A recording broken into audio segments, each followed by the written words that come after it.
Saraswati. I'm telling you in this one poem. Every doctor has special job. They help us stay healthy and happy. Bye. No, sorry. Bye. Hello, good morning. अभी हम लोग पढ़ रहे हैं polity के कुछ facts. अभी सुबह के 10 बज रहे हैं। सुबह चालू हो गया था, लेकिन I am just sharing some facts of parliament जो ज़्यादा इंपॉर्टेंट है।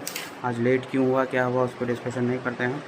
तो article 79 talks about the parliament of जो कॉन्स्टिट्यूशन का जो आर्टिकल 79 है, बोलता है पार्लियामेंट के बारे में बताता है। बोलता है कि parliament consist of 2 houses, Lok Sabha Rajya Sabha and president. So president is the part of parliament, ठीक है, कॉन्स्टिट्यूशन के हिसाब से। उसके बाद बोलता है कि इसका जो मैक्सिमम स्ट्रेंथ है 550 है, ठीक है, जिसमें से 530 जो स्टेट से सिलेक्ट होते हैं, 20 यूनियन टेरिटरी से सिलेक्ट होते हैं, ठीक है, ये है। लेकिन प्रेजेंटली 543 ही है टोटल सीट्स, जिसमें कि 524 जो हैं वो स्टेट से रिप्रेजेंटेटिव MP आए हैं और 19 जो हैं ये UT से हैं, है ना, ये अंतर है। 550 टोटल होते हैं, लेकिन अभी जो प्रेजेंट रनिंग लोकसभा में 543 ही सीट्स हैं, है ना। और हाँ, ये है। और इसमें पहले हुआ करता था नियम कि 2 एंग्लो इंडियन को भी नॉमिनेट किया जा सकता था प्रेसिडेंट के द्वारा, बट 104 कॉन्स्टिट्यूशनल अमेंडमेंट हुआ 2019 में, है ना। 104 कॉन्स्टिट्यूशनल अमेंडमेंट हुआ 2019 में, तो उसके बाद ये प्रोविज़न बंद कर दिया गया कि अब एंग्लो इंडियन का कोई रिप्रेजेंटेशन रहता नहीं है ना। ये चीज़ है। जब इमरजेंसी हो, जब नेशनल इमरजेंसी लगी हो, तो पार्लियामेंट को 1 साल, उसकी अवधि 1 साल के लिए बढ़ा दी जाती है। मान लीजिए 5 साल का जनरल लोकसभा का टेन्योर होता है, वो बढ़ के हो जाएगा आपको 6 साल का। और फिर जैसे इमरजेंसी ख़त्म होगी, उसके 6 महीने बाद पार्लियामेंट का जो इमरजेंसी के जो पावर्स हैं अपने आप सीज़ हो जाएंगे। मतलब जो भी अथॉरिटी पार्लियामेंट ने ली होगी during emergency, after the cease of emergency जैसे आज ख़त्म हो गया, 6 महीने के अंदर के बाद उनके जितने भी इमरजेंसी में उन्होंने अपने लॉज बनाए होंगे वो सारे रुको हाँ नहीं, उनकी जो भी एक्सटेंशन है वो 6 महीने बाद ख़त्म हो जाएगी। मान लीजिए कि आज इमरजेंसी लगी तो 1 साल बढ़ गया, 2026 में एक्सटेंशन हुआ, 2027 में मान लीजिए कि इमरजेंसी ख़त्म हो गई, तो जनवरी में अगर ख़त्म होती है तो उसका टेन्योर जो है 6 महीने के अंदर ख़त्म हो जाएगा, ये है ना। फिर है लोकसभा में इलेक्ट होने के लिए क्या क्या क्वालिफिकेशन चाहिए। तो सबसे पहले तो भाई भारतीय मूल का व्यक्ति होना चाहिए, 25 साल का मिनिमम होना चाहिए, ठीक है, और वो जो भी अदर क्वालिफिकेशन पार्लियामेंट में इलेक्ट होने के लिए उसके लिए एलिजिबल हो, है ना, ये है। फिर स्पीकर के बारे में भी है कुछ फैक्ट्स। स्पीकर के बारे में ये फैक्ट है कि भाई स्पीकर जो है अपना जब रेजिग्नेशन देगा तो वो किसको देगा, वो डिप्टी स्पीकर को देगा, है ना। स्पीकर क्या है कि सिर्फ सस्पेंड कर सकते हैं लोकसभा को, है ना। सस्पेंड कर दिया कि आज नहीं कल होगा, कल से सेशन होगा, या साइनेडाइज सस्पेंड कर दिया, सस्पेंशन ही सिर्फ कर सकता है स्पीकर। प्रोरोगेशन और डिसोल्यूशन प्रेसिडेंट ही करता है, ठीक है। जब एक लोकसभा का टेन्योर ख़त्म होता है तो ऑटोमेटिकली जो है जो कॉन्स्टिट्यूशन बोलता है कि जो स्पीकर हैं वो अगले नए स्पीकर आने के पहले अपना इस्तीफ़ा दे दें, तो वो इस्तीफ़ा दे देते हैं। इस्तीफ़ा देने के कारण क्या होता है, प्रेसिडेंट एक प्रोटेम स्पीकर बनाता है जो सारे लोगों का ओथ लेता है।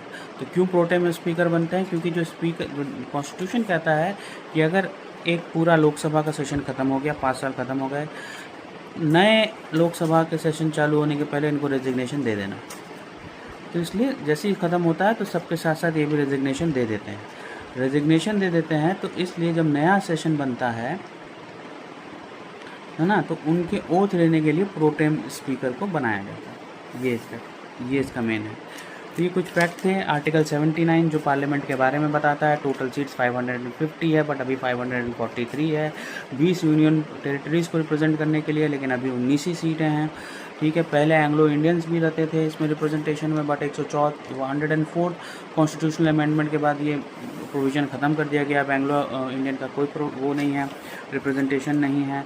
जब आर्टिकल 52 के अंदर जब इमरजेंसी लगती है तब पार्लियामेंट का जो सेशन है, अगर 5 साल का सेशन होता है उसको 1 साल के लिए बढ़ जाता है। लेकिन जैसे ही इमरजेंसी ख़त्म होगी तो वो एक्सटेंशन 6 महीने के अंदर अंदर ख़त्म हो जाएगा। जैसे कि मैं फिर से वो बता देता हूँ कि मान लीजिए 2026 में पार्लियामेंट को ख़त्म होना है, एंड में पार्लियामेंट का 5 साल ख़त्म हो जाएगा, लेकिन इमरजेंसी लग गई तो 2027 तक चलेगा, है ना।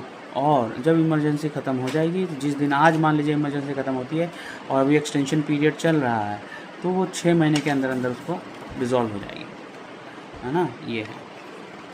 तो अब आगे जो भी फैक्ट्स हैं बताता हूँ। Thank you. हाँ, कुछ 2 इम्पॉर्टेंट फैक्ट और हैं जो मैं बताना चाहूँगा कि पार्लियामेंट कॉन्स्टिट्यूशन बोलता है कि भाई कोई भी 2 लोकसभा की सीटिंग या पार्लियामेंट की सीटिंग के बीच में 6 महीने से ज़्यादा का गैप नहीं होना चाहिए। तो एटलीस्ट मैंडेटरी है कि 2 सेशन तो ज़रूर होते हैं पार्लियामेंट में, लेकिन इंडिया में 3 सेशन होते हैं, बजट सेशन, मानसून सेशन और विंटर सेशन। कॉन्स्टिट्यूशन बोलता है कि एटलीस्ट 2 सेशन होने ज़रूरी हैं। बोलता है कि पार्लियामेंट की 2 सीटिंग के बीच में 6 महीने का गैप होना चाहिए। तो अगर 6 महीने के गैप से ज़्यादा नहीं होना चाहिए। तो मान लीजिए आज जनवरी में हुआ तो 6 महीने के बाद एक और सेशन होगा, ये कंपलसरी है। तो मिनिमम 2 सेशन तो होना ज़रूरी है कॉन्स्टिट्यूशन में। फिर और कुछ है, प्रोटम तो स्पीकर मैंने आपको बता ही दिया है ना। लोकसभा को होना है, ठीक है।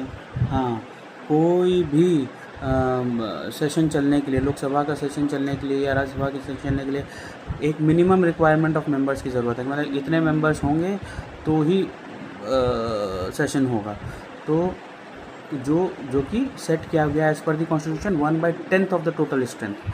जैसे कि मान लीजिए मैंने क्या बोला था आपको कि 550 टोटल सीट्स हैं, लेकिन अभी 543 सीट्स इलेक्टेड सीट्स हैं, मतलब टोटल 550 हैं लोकसभा में, लेकिन अभी जो इलेक्टेड मेंबर्स हैं 543 हैं टोटल। तो ये जो 543 के 1/10 कितना हो जाता है, एक बटा 10 हो जाएगा, 54.3 ना, यानी कि 55 अगर आदमी हैं लोकसभा में, 55 MP प्रेजेंट हैं, मिनिमम 55 MP प्रेजेंट होंगे तभी कोई भी डिस्कशन हो सकता है ना।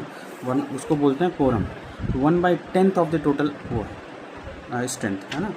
अब MP की सीट सबसे ज़्यादा कहाँ से है, तो देखिए सबसे ज़्यादा लोकसभा की सीट्स हैं उत्तर प्रदेश में जो है 80, फिर है महाराष्ट्र में जो है 48, और फिर है बंगाल में, वेस्ट बंगाल में, इसलिए वो है 42। इसलिए देखिएगा आज कोई भी गवर्नमेंट होती है ये तीनों स्टेट में बहुत एक्टिव रहती है, क्योंकि उनको पता है यहीं से सिलेक्ट होंगे अगर ज़्यादा MPs तभी सरकार बनेगी। देख लीजिए ना, 80 + 48 + 42 कितना हो गया, 160 सीट है।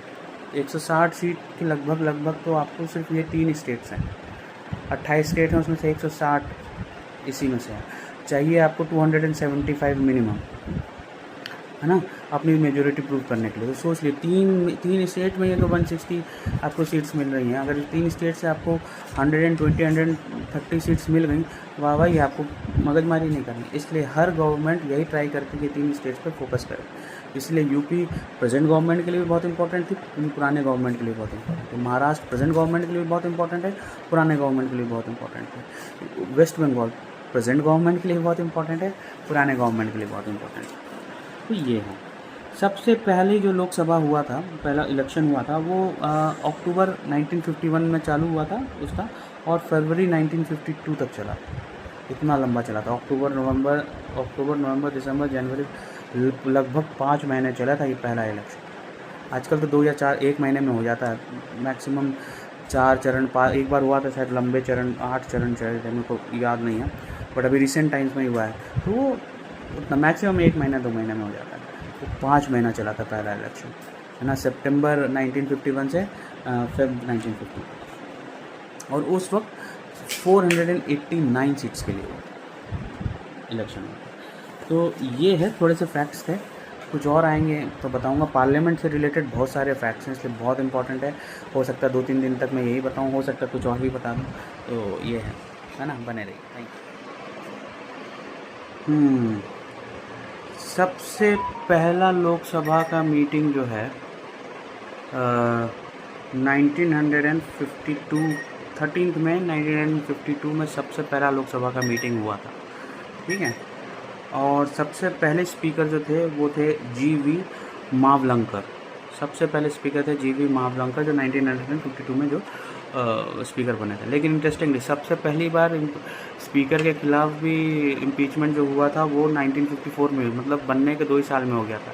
1954 में एक मोशन, नो कॉन्फिडेंस मोशन लाया गया था against the speaker G.V.. Mavalankar साहब के अगेंस्ट, लेकिन उसको वो पारित नहीं हो पाया। तो सबसे पहला तो 1954 में ही हो गया था, ठीक है। और उसके बाद सबसे पहली जो वुमेन स्पीकर है वो मीरा कुमार हैं, वुमेन स्पीकर ऑफ लोकसभा। ये याद रखिएगा, मीरा कुमार। ये कौन है, इनका फैमिली बैकग्राउंड क्या है? बहुत इंटरेस्टिंग फैमिली बैकग्राउंड है, बहुत नामी फैमिली बैकग्राउंड से आती हैं। मैं इनके बारे में बाद में बताऊंगा आपको, है ना। तो ये है। और अभी तो ओम बिरला हैं स्पीकर। तो कुल मिला के यही बात है। 13 मई 1952 को सबसे पहली बार लोकसभा की सिटिंग हुई थी और जी.वी. मावलंकर जी सबसे पहले स्पीकर बने थे, लेकिन बनने के 2 साल के बाद ही उनके अगेंस्ट नो कॉन्फिडेंस मोशन ला दिया गया था, जो पारित नहीं हुआ, है ना। और पहली वुमेन जो हैं वो हैं मीरा कुमार। इनका फैमिली बैकग्राउंड बहुत बड़ा है, बहुत अच्छा है, लेकिन वो मैं बाद में बताऊंगा। Thank you.